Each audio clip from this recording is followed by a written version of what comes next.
Nah, oke, kita masuk ke perbandingan trigonometri. Jadi yang dalam segitiga siku-sikunya dulu. Nah, nanti kita masuk juga ke segitiga yang sembarang. Nah, kalau trigonometri itu sendiri adalah sebuah cabang matematika ini yang mempelajari hubungan yang meliputi panjang dan sudut segitiga. Kan kita tahu kalau segitiga itu punya 3 sisi dan 3 sudut. Tapi kita bahasnya yang segitiga siku-sikunya dulu. Nah, di sini ada segitiga siku-siku. Kita harus tahu dulu mana samping, mana depan, dan mana miring. Jadi di trigonometri, di perbandingannya itu intinya kita harus tahu dulu samping, depan, sama miring. Kalau kita udah tahu itu, rumus yang ininya sin, demi, kosami, tan desanya itu bisa. Nah, samping itu ciri-cirinya apa? Samping itu ciri-cirinya diapit oleh siku dan sudut. Jadi kalau di sini kan biasanya ada siku ya. Kalau segitiga siku-siku kan pasti ada siku salah satunya. Kemudian kalau di trigonometri ada satu buah sudut yang jadi patokannya, bisa di sini, bisa di sini. Nah, kalau misalkan diapit oleh siku dan sudut, itu namanya samping. Samping itu biasanya bawa pakainya X. Nah, kemudian kalau depan itu yang mana? Depan itu samping siku tapi nggak ada sudutnya, itu namanya depan. Depan itu biasanya bawa pakainya Y. Nah, kemudian kalau R itu apa? R itu adalah miring. Miring itu ciri-cirinya apa? Hadapan siku. Sikunya di sini berarti hadapannya adalah miringnya gitu. Jadi samping, depan, miring. Biasanya disingkat jadi SADMI gitu. Nah, kemudian di trigonometri itu ada 6 nama-namanya, yaitu ada sinus, ada kosinus, ada tangen, ada sekan, kosekan, kotangen. Nah, yang 3 itu yang belum ditulis itu hanya kebalikan dari sin cos tannya. Nah, kemudian yuk kita tulis. Kalau sin itu rumusnya kita ingat-ingat sin demi ya. Kalau sin demi berarti sin Y per R gitu. Jadi sin YR. Kalau kalian mau ingat-ingatnya sin demi juga boleh. Nah, sin demi berarti sin Y per R. Kalau misalkan cos itu berarti cosami. Sa itu X, mi itu adalah R. Nah, kemudian tan desa. Tan itu Y per X gitu ya.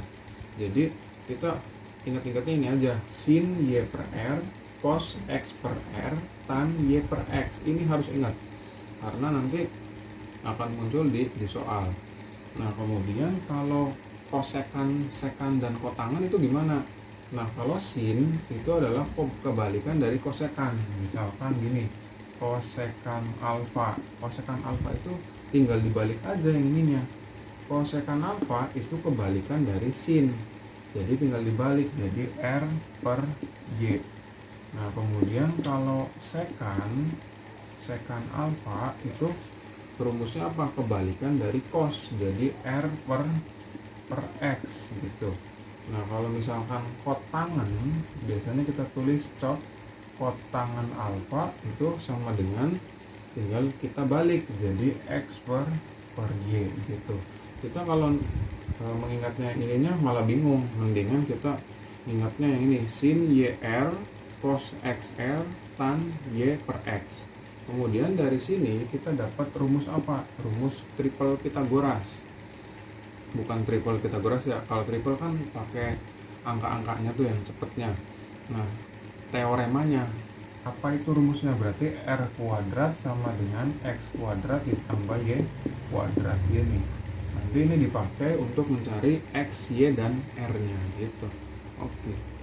Nah, kita masuk ke contoh yang pertama ya. Di sini kan ada jika sin alfa itu 5/13, tentukan cos, tan, kosekan, sekan, kotangen. Jadi pokoknya kalau misalkan salah satu diketahui, kita harus nyari 5-nya. Kayak gitu aja, berarti soalnya kayak gitu terus. Tapi kalau misalkan yang diketahuinya satu, biasanya kan suruh nyarinya satu juga bisa. Nah, di sini ada sin alfa 5/13. 5/13. Nah, kita ingat rumusnya. Kalau sin alfa itu kan 5/13. Rumusnya apa? Sin itu berarti Y per R. Berarti kan Y per R. Y nya sama dengan 5, R-nya adalah 13. Dari sini kan kita itu di trigonometri ada 3 sisi, ada X, ada Y, ada R. Udah ada Y sama R berarti kurang X ya. Berarti kalau kita nyari X langsung aja tinggal akar R kuadrat dikurangi Y kuadrat gitu. Kalau misalkan kita nyarinya Y berarti gimana? Tinggal akar R kuadrat dikurangi X kuadrat. Kalau nyarinya R berarti tinggal akar X kuadrat ditambah Y kuadrat ini ya. Jadi kalau misalkan kita nyarinya X berarti dikurangi, nyarinya Y juga dikurangi, tapi R dulu ya, R dulu. Nah kalau nyarinya R berarti itu ditambah, ini tambah ya, kayak waktu itu kita nyari teorema pakai Pitagoras aja, teorema Pitagoras ya. Nah lanjut, X sama dengan akar R nya berapa? R nya kan 13 kuadrat dikurangi 5 kuadrat. X nya berapa? Akar 169 dikurangi 25. Jadi X nya berapa? Akar 144 atau 12 gitu. Nah tapi kita bisa pakai triple Pitagoras. Triple Pitagoras itu yang sering kita pakai itu yang kayak gini nih, triple Pitagoras. Yang dipakai itu biasanya 3, 4, 5, kemudian berapa lagi, 5, 12, 13, kemudian ada 7, 24, 25, 8, 15, 17 itu. Nah ini yang biasanya kita pakai, yang sering dipakai. Jadi kalau misalkan di sini udah ada 5, 13 itu tinggal lihat 5, 13 sama 12 gitu ya. Jadi tanpa pakai rumus ini. Tapi itu juga kalau angkanya ada di sini. Kalau di sininya akar 13/5 ya nggak bisa pakai triple. Nah berarti tinggal kita cari sin alfa, kan udah ada, sin alfanya berapa? 5/13. Kemudian cos alfanya gimana? Cos alfa kan rumusnya apa? Cos itu X per R. Ya udah berarti X nya berapa? X nya 12. Tulis 12 per berapa R nya? R nya kan ini tuh 13. Nah kemudian tangan alfa itu rumusnya apa? Tangan itu Y per X. Jadi Y nya berapa? Y nya 5 per X nya berapa? 12 gitu ya. Nah kemudian ini 1, 2, 3 itu tinggal dibalik aja ini. Sin itu kebalikan dari kosekan itu, kosekan alfa sama dengan kebalikan dari apa? Kebalikan dari sin. Tuh. Lalu tinggal jadi 13/5. Nah kalau sekan itu kebalikan dari cos, berarti 13/12. Kalau kotangen alfa itu kebalikan dari tangen, jadi 12/5 gitu ya. Nah kita mulai ke soal yang kedua ya. Di sini kan ada soal ya. Di sini ada segitiga siku-siku di sini, tapi di sini nggak ada sudutnya. Sudutnya itu make dari sininya apa, huruf kapitalnya, ada kayak gitu. Jadi kadang nggak pakai alfa, beta, gamma kayak gitu enggak, tapi pakai huruf kapital yang ada di sini gitu, yang ada di segitiganya. Nah caranya gimana? Di sini kan ada jika cos C 15/17, tentukan tangan C. Nah cos C itu yang mana? Kan ini nih, ini C ya, cos C. Berarti kita makainya sudut C gitu, yang ini. Walaupun di sini nggak ada alfa, nggak ada beta kayak gitu. Jadi kalau misalkan di sininya cos C, berarti kita pakainya sudut C. Kalau misalkan di sini cos A, berarti pakai sudut A. Jadi nggak mungkin di sininya cos B, karena B itu adalah siku. Nah, yang dicari adalah tangan C. Yang dicari kan Bapak bilang bisa cuman satu ya. Bisa tangannya aja, bisa 5-5-nya gitu. Nah, di sini Bapak tulis rumusnya sama triplenya. Kalian bebas mau cari yang mana. Nah, cos C itu kan, cos itu rumusnya apa? Cos itu kan berarti X per R ya. Kalau ada X sama R berarti kita butuh Y. Y nya itu Kalau pakai triple Pitagoras itu lebih cepat. 15, 17 sama berapa? 15, 17 sama 8, berarti Y-nya sama dengan 8. Apa sih biasanya pakainya triple Pitagoras kalau bisa pakai triple. Kalau enggak, berarti kita harus manual pakai rumus. Biasanya yang bentuknya akar. Nah, kemudian udah dapat X, Y, R, ya udah kita cari tangan C. Tangan C sama dengan apa? Rumusnya. Rumusnya itu kan tangan Y per X, berarti Y-nya berapa? 8 per berapa X-nya? 15 gitu. Jadi jawabannya tangan C itu 8 per 15. Nah, gimana kalau yang ditanyakannya tangan A? Nah, itu beda lagi ceritanya. Nanti ada lagi caranya, tapi bisa dicari gitu. Kita masih yang awal-awal dulu. Oke.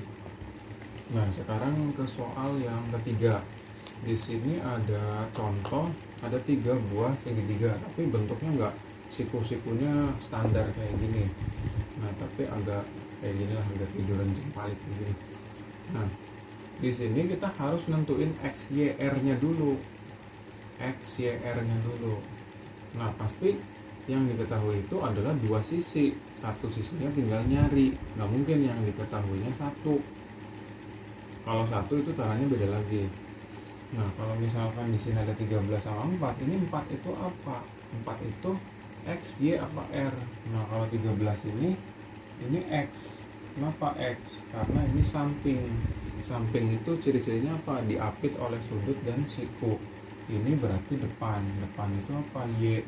Nah, X sama Y berarti kita butuh R. R itu sama dengan apa? Akar R kuadrat. R sama dengan X kuadrat tambah Y kuadrat. Berarti kan ini 169 ditambah 16 ya.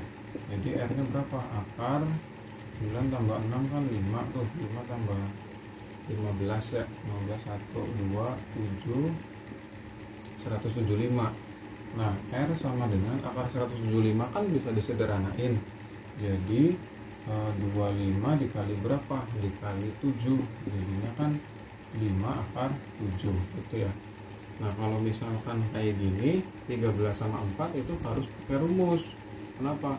Karena di sini bukan triple Pitagoras yang bisa langsung. 11 6 juga nggak ada pasangannya. 7 14 juga harus manual. Jadi 3 ini harus manual semua. Nah, kalau misalkan bentuk akarnya kayak gini, ini diurai kayak waktu SMP tuh. Jadinya 25 kali 7 ya. Nah, jadinya 5 akar 7 gitu. Nah, kemudian kalau udah tinggal kita cari sin alfa sama dengan, tinggal sin itu Y per R. Y nya kan 4 ya, 4 per 5 akar 7 gitu. Tuh, 5 per akar 7. Kalau cos alfa itu sama dengan berapa? Cos alfa itu kan berarti X per R. X nya kan 13 per R nya berapa? 5 akar 7 gitu ya. Nah, kalau tangan alfa itu sama dengan, tangan itu kan Y per X ya, Y nya 4 per 13. Nah, ingat kalau misalkan bentuk pecahannya kayak gini, ini yang di bawah yang ada akarnya berarti harus diapain? Dirasionalkan. Nah, jadi rasionalkan itu rasionalkan penyebut ya. Tapi kalau misalkan bentuknya gini nih, akar 7 per 13, nah ini udah sampai sini aja jawabannya. Nah, kalau misalkan akarnya ada di bawah, cara cepatnya gimana? Itu udah tinggal gini aja, 4 tulis, 4 nya yang atas tulis, terus 5 kali 7 berapa? 35 ya, terus ditambahin akar 7 gitu. Ini pakai cara cepat, jadi nggak langsung dikali akar 7 kali akar 7 gitu. Jadi kayak waktu SMP kan panjang. Nah, kita pakai cara cepatnya, 4 nya tulis, terus 5 kali 7 35, akar 7 nya tulis lagi. Jangan 5 akar 7 di sininya, tapi akar 7 nya aja. Nah, kalau yang ini berarti berapa? 13 per 5 kali 7 35 akar 7 gitu ya. Jadi ini udah sederhana. Kalau 4 per 13 kan udah mentok di situ ya. Nah, Bapak kasih contoh satu lagi. Yang ini itu kan 6-nya itu adalah apa? 6-nya adalah X dan 11-nya itu adalah miring ya. Miring berarti R. Nah, yang dibutuhkan adalah Y. Y itu sama dengan akar rumusnya apa? R kuadrat dikurangi X kuadrat. Berarti Y-nya sama dengan akar berapa? R kuadrat 121 dikurangi 36 ya. Sama dengan berapa? 121 dikurangi 36 9. Nah, 121 dikurangi 36, 11 kurang 6 5 ya.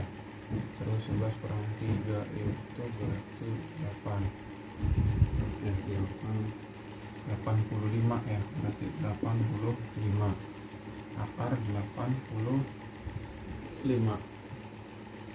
Nah, 85 itu bisa diurai enggak? Jadi kayak gini nih, nggak bisa ya, karena ini adalah irasional ya. Nah, berarti mentok sampai akar 85. Nah, berarti tinggal cari sin alfa sama dengan berapa? Sin itu kan YR ya, Y-nya kan akar 85 per R-nya berapa? 11. Cos alfa sama dengan X per R, X-nya 6 per 11 gitu. Kalau tangen alfa itu sama dengan apa? Tangan Y per X, Y-nya akar 85 per X-nya berapa? X-nya itu 6. Nah, dari sini lihat akarnya ini kan di atas. Berarti kalau udah di atas nggak usah dirasionalkan. Tinggal di kayak gini juga boleh. 1 per 11 akar 85. Sampai sini juga udah boleh sih. 6 per 11 udah. Jadi 1 per 6 akar 85 gitu ya. Nah, nanti yang ini kalian coba sendiri.